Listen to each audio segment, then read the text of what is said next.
Usually, pagising ko sa umaga, hindi ko talaga iniiwang magulo yung aking kama kasi umiinit ang ulo ko. Good morning guys! Mini vlog tayo. Na-inspired ako mag-mini vlog ngayon at i-share sa inyo kung ano yung ginagawa ko every morning. Simpleng buhay lang gusto ko, tahimik, peaceful at masaya sa ginagawa. Alam ko kasi na kapag masyado na tayo napupush sa ginagawa natin, doon tayo nakakagawa ng mali o hindi magandang ideas para sa ating mga gawain. Para sa ating trabaho, kaya dapat ayusin natin ang paligid para masarap sa pakiramdam kapag malinis ito. Pangalawa, alagaan din natin ang ating sarili. Ito kasi ang ating puhunan, lalo na ang ating mental health. Sa katulad ko kasing gumagawa ng content, kailangan namin ng oras, panahon, at yung panahon na yun, kailangan namin tahimik, walang magulo, walang maingay, kasi malilimutan namin ang aming iniisip na ideas for our voice over, para naman ilapat sa aming mga videos. Nagiging magulo lang talaga ang paligid namin kapag kami ay nagsushoot na ng mga products. Sa case ko naman, bago mag-shoot ay talagang dapat maayos ang lahat, ang paligid ko malinis, at ang sarili ko lalo na pagdating sa pagkain. Importante kasi yun.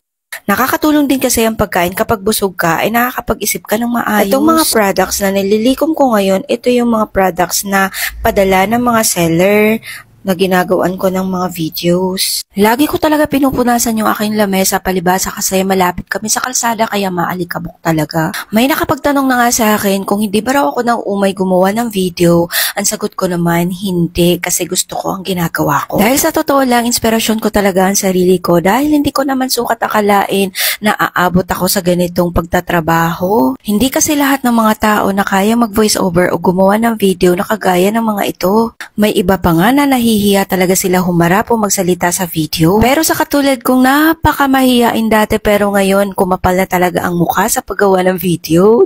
Ang lahat kasi ng bagay na pag-aaralan yan, lalo na kapag gusto mo. Dati nga, inaasar pa ako sa pronunciation ko kasi nga Bisaya talaga. Pero ngayon, ginagamit na po talaga ng libo-libong tao ang voice over ko. Kaya maraming salamat po talaga. Unang-una po, ang Panginoon po talaga ang nagbigay ng kaalaman ko na to. Dahil wala naman ako dito, di kaya hindi nyo maririnig ang boses ko kung hindi dahil sa Kanya. Kaya ngayon, gumagawa naman ako ng mga videos para magbigay inspirasyon para sa inyo. Pero teka lang, umupo muna tayo at inumin ko yung gatas ko. Minsan lang ako nagkakape guys kasi sinisikmura ako sa kape. Kaya malimit gatas na lang taga iniinom ko sa umaga. At dito naman ngayon pagkatapos ko minom ng gatas, ayusin ko naman yung aking display. Opo, nagdi-display po ako ng mga damit dito. Ito po yung mga galing sa seller na tumambak na. Kailangan ko ng ibenta dahil wala namang magsusuot nito, char. Sinusuot ko po yung iba guys. Pero yung iba, binibenta ko po talaga sila. Kahit konti lang naman ang bumibili dito pero basta dinidisplay ko sila, meron din namang iilan-ilan talaga na napapadaan na bumibili din. Kaya eto, tuwing umaga ko talaga sila ina-arrange. Kahit hindi ko na to nililiko, minahayaan ko lang to dito sa may terrace namin. Nililinis ko na lang at pinapagpag ko kasi syempre hindi maiwasan magkaroon siya ng alikabok dahil malapit nga kami sa kalsada. Ngayon balik muna tayo dito sa sala para maglikom. Ang dami kong mga gamit na nililikom. Inaalis ko muna kasi talaga yan bago punasan. Mabuti na lang ang dami kong tissue pamunas. Yes guys, tissue po ang ginagamit ko pampunas. Naalala nyo ba? May nagpadala sa akin na isang box. Ang ganda niyang gamitin guys. Napakalambot ng tissue na yun. Kaya ito yung ginagamit ko pampunas para malinis talaga mabuti yung aking lamesa. Binabasa ko lang siyang konti.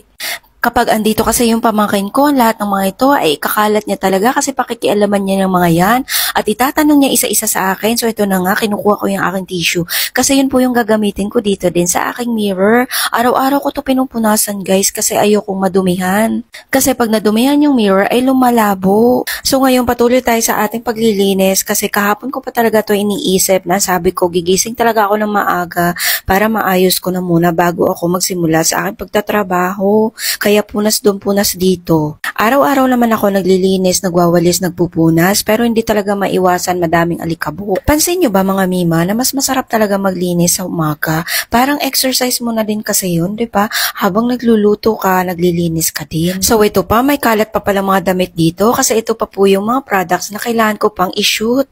Pero iliko muna natin para makikita nyo talaga na malinis na, char. Pero hindi guys, sinusunod-sunod ko lang po talaga yan kasi may araw po kami, may limitasyon po kami sa pag-shoot ng videos, lalo na kapag galing sa free samples. Bawal din kasi na hindi namin gawa ng video yon. Makikita din kasi ng mga sellers yon ang mga video fulfillment kung gaano talaga kami kasipag mag-shoot ng mga products. Kaya sa case namin mga affiliate, kailangan talaga active ka sa paggagawa ng video. Isa pa to nakakapagpasipag sa akin maglinis yung aking spray mop. Ang gandang gamitin guys. Hala, sa mga nagtatanong nga pala kung saan to nabibili, huy, pumunta lang kayo sa showcase ko, makikita nyo doon, ang mura. So sa wakas, matatapos na ako sa aking paglilinis guys at haharapin ko naman itong aking pag-a-affiliate. Mag-grind din ako sa aking Ecomobi. Dala-dalawa na kasi ang hinaharap ko, grind ka lang ng grind everyday kasi sa Ecomobi ko ay pinapadala na rin ako ng PR. May mga products na rin po akong natatanggap from Ecomobi. Napakasarap lang ng feeling kasi sa Ecomobi, ikaw talaga yung lalapitan nila, ikaw yung tatawagan nila. Pero dito sa TikTok, kung wala kang ka-collaboration, wala kang products, wala kang PR, kaya kailangan mo talaga mag-request ng free samples.